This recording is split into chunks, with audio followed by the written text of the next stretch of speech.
Negosyante. Salitang masarap pakinggan. Pero sa likod nito ay mga hirap na pinagdaanan. Salitang akala ng lahat ay parati kang may pera. Salitang minsan ay gusto mo nang tumambling.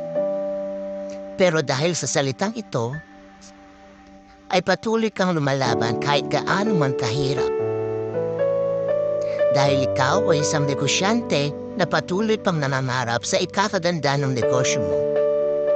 Hindi po ibig sabihin na may negosyo ka o nagnenegosyo ka mayaman ka na. Mayaman lang po kami sa pangarap at pananalig na mabago ang pagmulong buhay namin.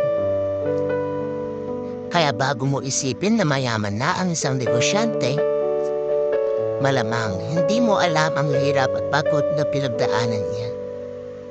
Kaya sa mga negosyanteng patuloy lumalaban para sa kanilang mga pangarap, saludo po ako sa inyo.